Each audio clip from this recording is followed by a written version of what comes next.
Muito bem, amigos, estamos nós de volta com o nosso paulochagas.net aqui na Imagem TV.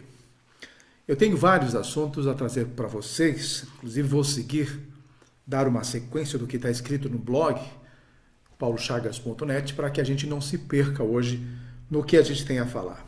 Mas eu quero começar falando de algo que eu não entendo como até hoje ainda não tem solução.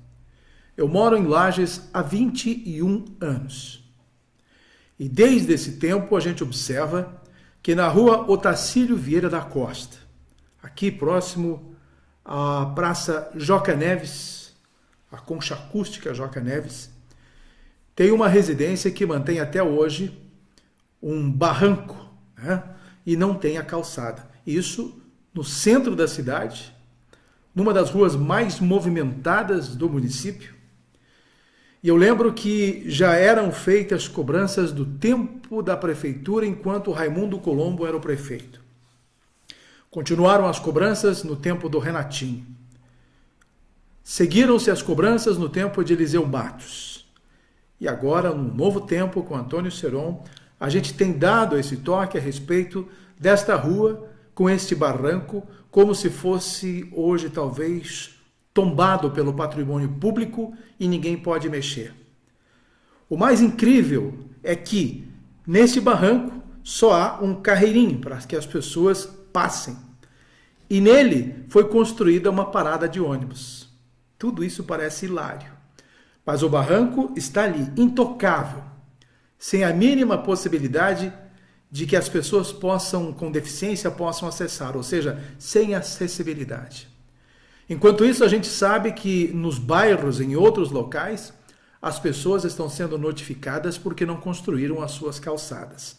Mas neste local, especificamente, hoje eu nem vou brigar, estou apenas fazendo mais um registro. Mas neste local, ele parece ser intocável. Nenhum prefeito, nenhum secretário, nenhum vereador, ninguém pode eliminar aquele barranco. Eu cheguei à conclusão que aquilo ali é patrimônio tombado. Fica-se como antigamente ali era um sítio e ele permanece com esses resquícios de um velho sítio. Nada contra a família que está no seu direito de manter aquilo como está. Mas eu gostaria de entender esse processo ou então que se parem de multar e de notificar as pessoas nos bairros que não constroem calçadas. É mais ou menos por aí. Uma outra questão que eu também tenho chamado a atenção há pelo menos 15 anos. E agora eu tenho visto que o nosso amigo Euclides Mecabô, que é um grande parceiro, um grande amigo meu, ele conseguiu idealizar a construção de novos modelos de paradas de ônibus, de abrigos de ônibus, não de paradas, mas de abrigos de ônibus. Então eu queria pedir ao Mecabô também para que construísse um desses novos abrigos de ônibus, todo bonito, todo de madeira, em frente ao Hospital Teresa Ramos. E também já aproveite para trocar aquele que está mantido em frente à nova ala do Hospital Teresa Ramos. Eu digo isso porque eu percebo que as pessoas saem do hospital, precisam pegar o ônibus e ficam na rua. Agora nem aquela plaquinha, eu estava observando, havia uma plaquinha de ônibus pendurada no poste. Nem mais a placa existe. Mas sabe-se que ali tem um ponto de ônibus, porque tem.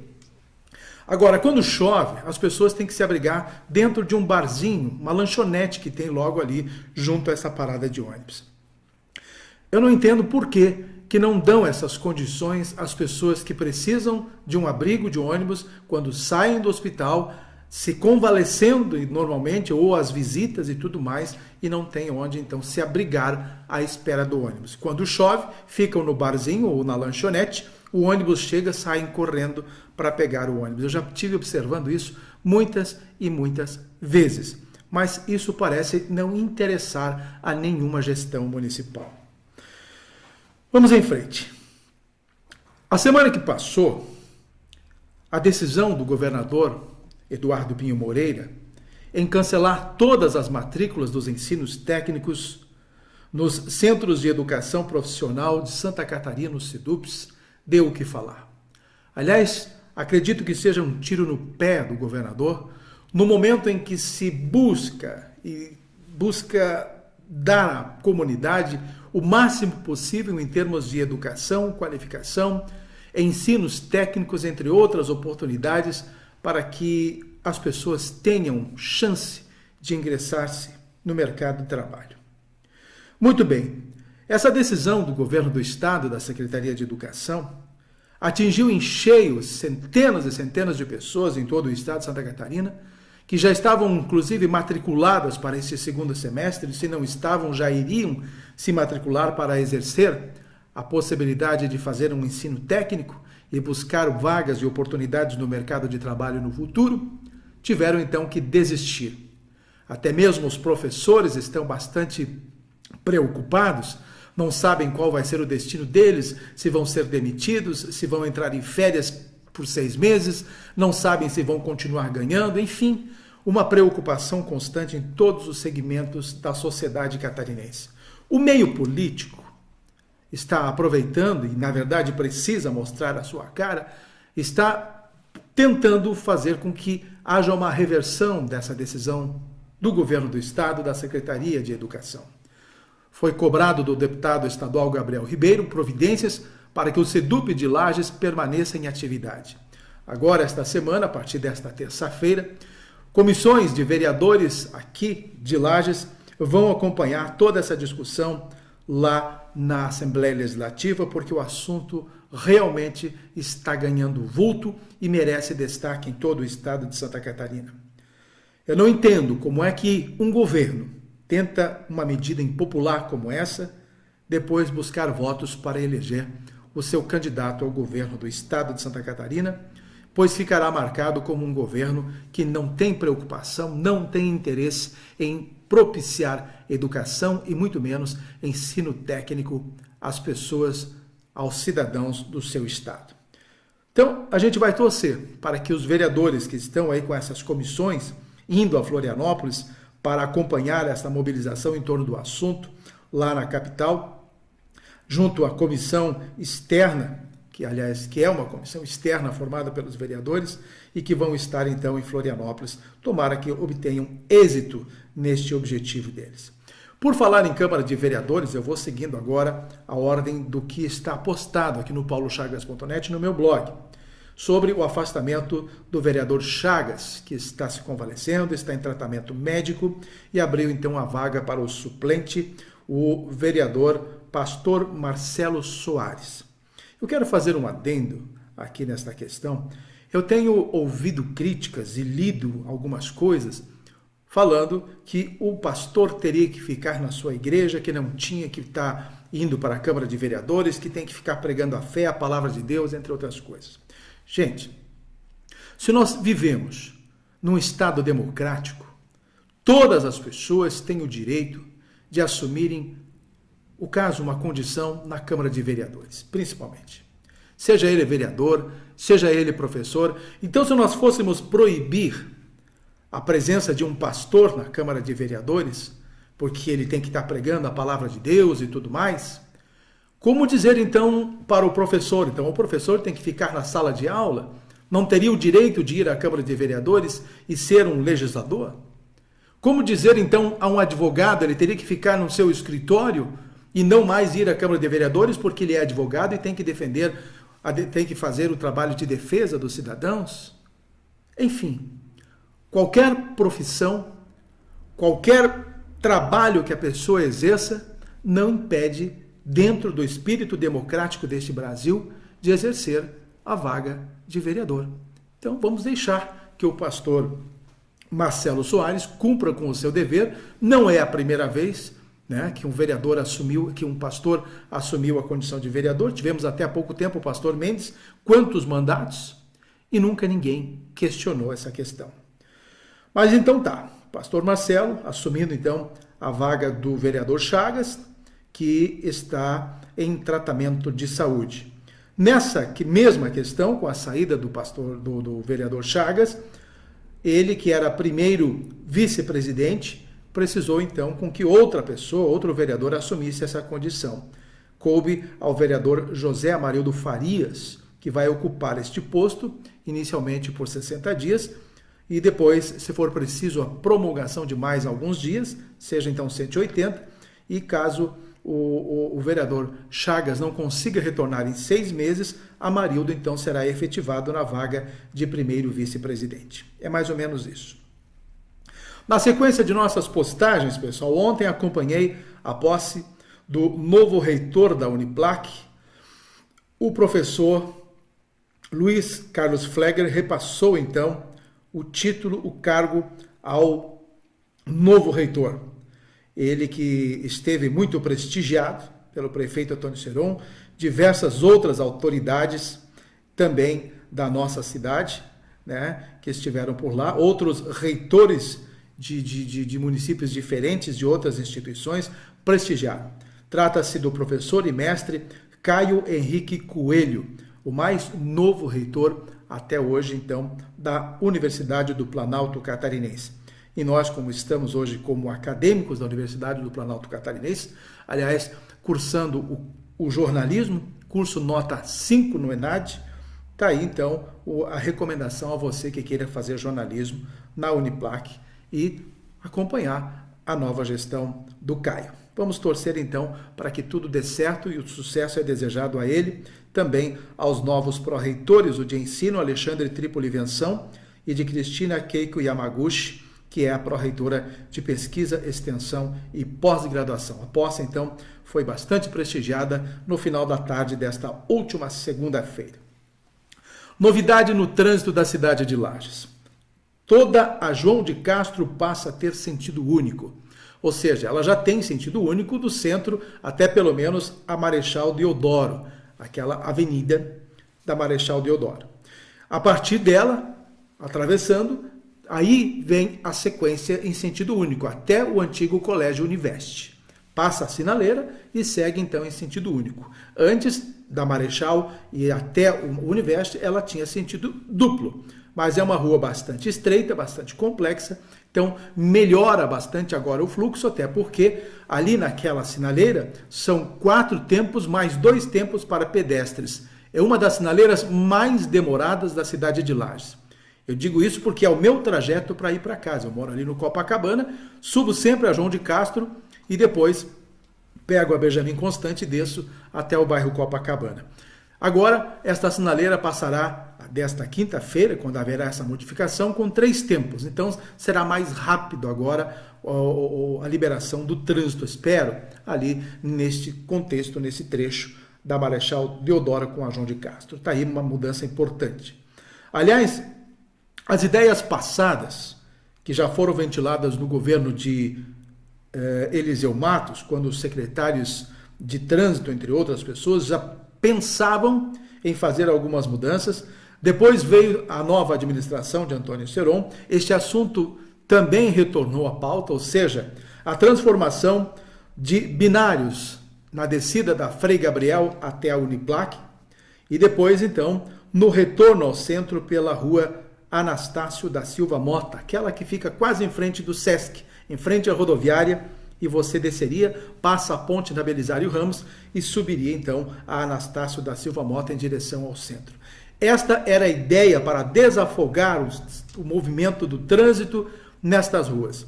Quando a gente vai para a universidade no final de tarde da Uniplac, você enfrenta filas quilométricas para chegar até a universidade. Abrindo sinaleira daqui, esperando a sua vez, e você vai indo, metro por metro, até conseguir chegar na Uniplac. Precisa sair pelo menos meia hora antes de casa para poder chegar no horário de aula lá na universidade, tamanho é o movimento.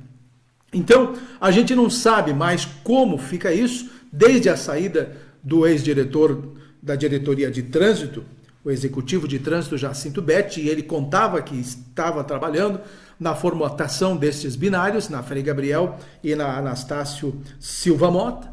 Agora, então, tudo está em silêncio, tudo parado, ninguém mais fala nesse sentido, tá assim.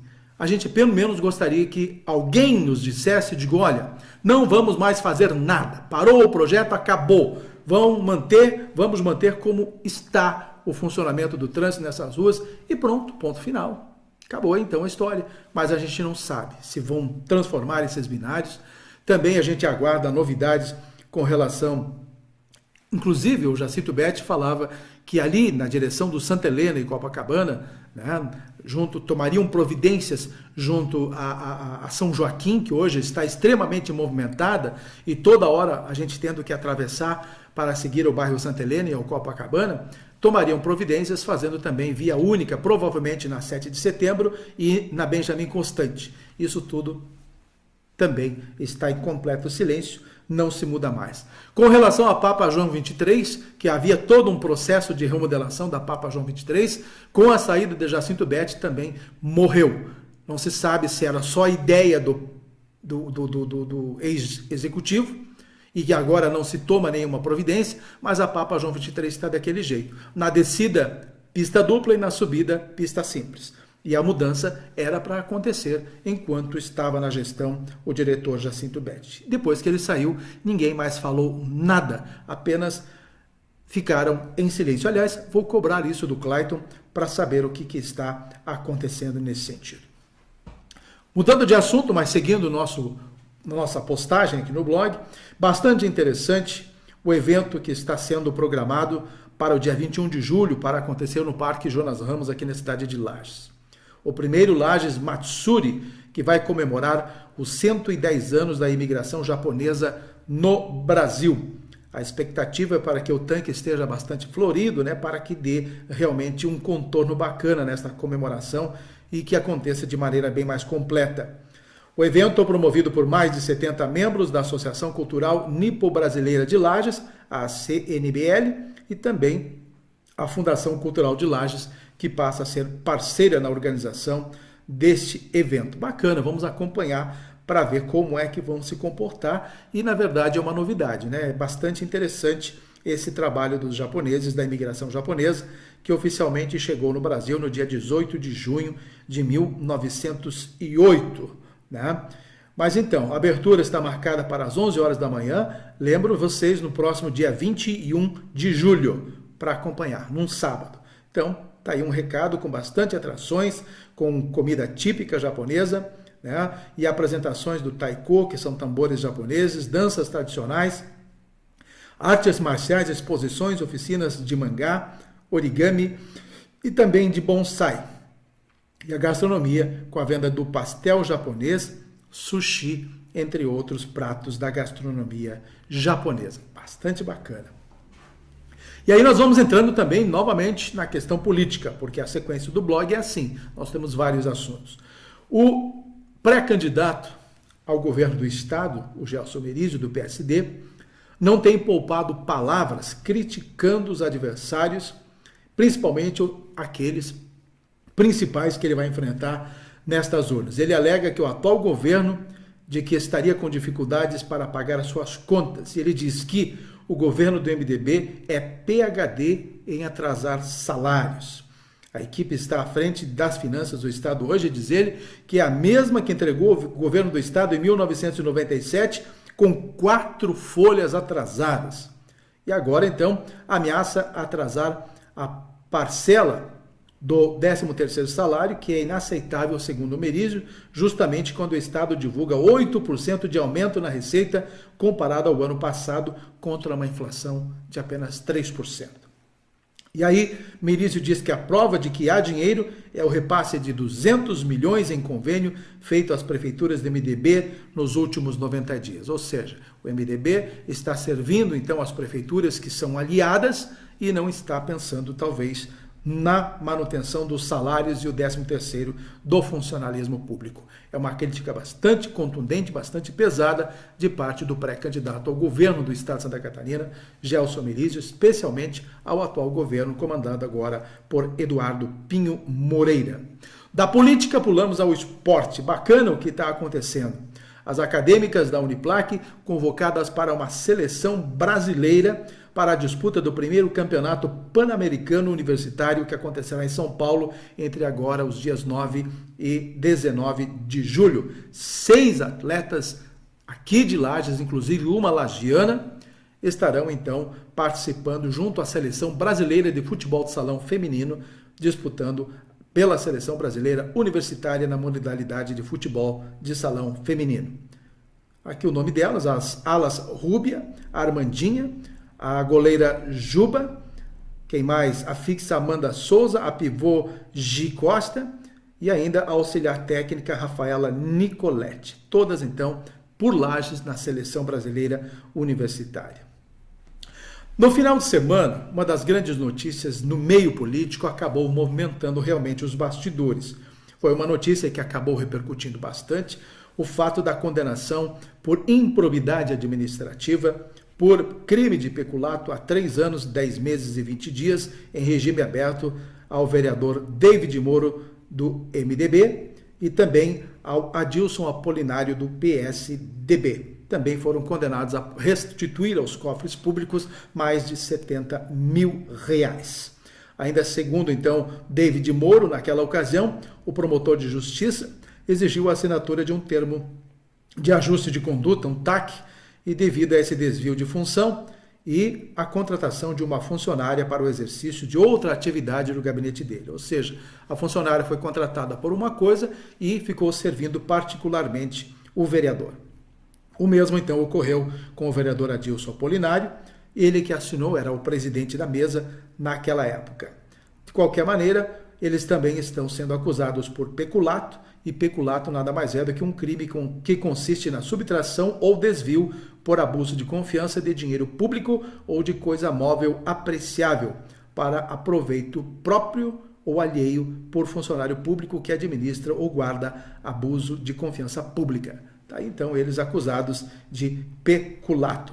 E a gente fica na expectativa agora, porque eles já recorreram, né, e vão a todas as instâncias. Essa foi uma condenação, inclusive, em primeira instância. Parabéns àqueles que organizaram neste final de semana o Rally Caminhos da Neve. Mais de 60 veículos, cerca de 80 pilotos de diversos estados do Brasil, passando por Lages e por toda a Serra Catarinense, inclusive pela Coxilha Rica. Uma maravilha a movimentação do Rally Caminhos da Neve neste final de semana. Nós estamos muito bem no campo do turismo de eventos, só precisamos uma melhoria em outros campos da área de turismo. Eu tenho feito realmente várias análises com relação ao trabalho do turismo na Serra Catarinense, e eu apenas hoje, como não vou demonstrar nenhuma perda de calma por aqui, eu quero manter-me bastante tranquilo nessa questão, apenas fazer uma cobrança à nossa diretoria de turismo. Lá está o meu amigo Luiz Carlos Pinheiro. O que nós temos para o turismo da nossa cidade de Lages que não seja apenas estes eventos ocasionais? Ou seja, se eu precisar de um folder explicando especificamente quais os pontos de visitação da Coxilha Rica, eu vou encontrar aqui na cidade de Lages. Ou seja, se eu quiser fazer este tour na Coxilha Rica, eu falo da Coxilha Rica porque é o nosso principal atrativo turístico da Serra Catarinense.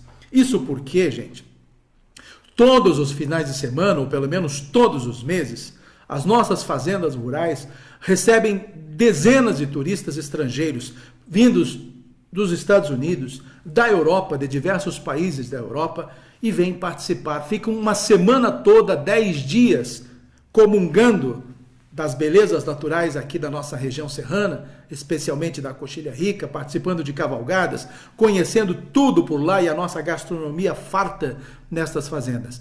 Então, a organização da vinda dessas pessoas parte exatamente apenas dos envolvidos com as fazendas rurais. O município não tem um dedo sequer na organização desses turistas estrangeiros e muito menos divulga a vinda deles, até porque parece-me tão comum já a presença dos turistas estrangeiros, uma vez que nós serranos, nós lagianos, quase não conhecemos a Coxilha Rica. Não temos a oportunidade, ou se quisermos, temos sim a oportunidade de passar um final de semana numa fazenda rural da Coxilha Rica, basta você ligar lá e combinar. Mas se tiver que buscar um apoio de um roteiro turístico ou toda uma assistência de parte do município, eu não sei se nós temos. Então, de qualquer maneira, fica aí mais uma vez o meu ponto de vista com relação à atuação da área turística do município de Lages.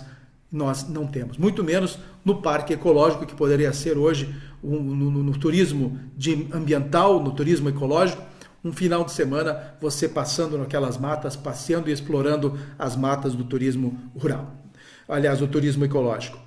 Muito bem, gente, estamos quase encerrando o nosso programa, só relembrando aqui um fato interessante: o Banco de Emprego e o Cine juntaram forças, finalmente, né? Cada um estava trabalhando com o mesmo objetivo, buscando vagas para um, buscando vagas para outros, mas de qualquer maneira com objetivos iguais, mas agora então juntaram-se as forças e vão então trabalhar em conjunto, o Banco do Emprego e o Cine, num convênio, num acordo fechado então entre a Secretaria de Desenvolvimento Econômico do município de Lages e o Sistema Nacional do Emprego, o nosso Cine. Está aí uma iniciativa interessante, porque o objetivo é um só: valorizar então a oportunidade de aberturas de vagas para o nosso pessoal que está hoje desempregado. Tá bom, minha gente? Eu quero só encerrar falando então de turismo, do lançamento do terceiro Catarina Festival de Inverno, aí que eu me refiro, né? Uma entidade como a Câmara de Dirigentes Lojistas, a CDL, tem toda a iniciativa de movimentar a região inteira para trabalhar o Festival de Inverno, sendo que o nosso município apenas compactua e participa, assim, na solenidade de lançamento, porque toda a organização tem o mérito da Câmara de Dirigentes do município de Lages, e aí então nós temos que dar a mão à palmatória. Parabéns à entidade, que também tem uma contribuição a dar à nossa região através desses tipos de serviços, nada contra, mas o município poderia estar muito mais presente, inclusive os demais aqui da Serra Catarinense. Bela iniciativa da CDL e que nós vamos apoiar sempre. Eu só gostaria mesmo que a Prefeitura de Lages, através da sua área de turismo, estivesse muito mais presente, tomando também iniciativa com exemplos como esse para transformar o nosso turismo serrano realmente numa potência econômica e que valorize aqueles que gostam, como eu, destas culturas que nós deveríamos ter cada vez mais ampliadas aqui no nosso município. Tá bom, minha gente? Temos coisas a falar, ou teríamos mais coisas, mas o nosso tempo se esgotou. Quero deixar um grande abraço a vocês e até a próxima semana, então, se Deus quiser, com mais um paulochagas.net. Até lá!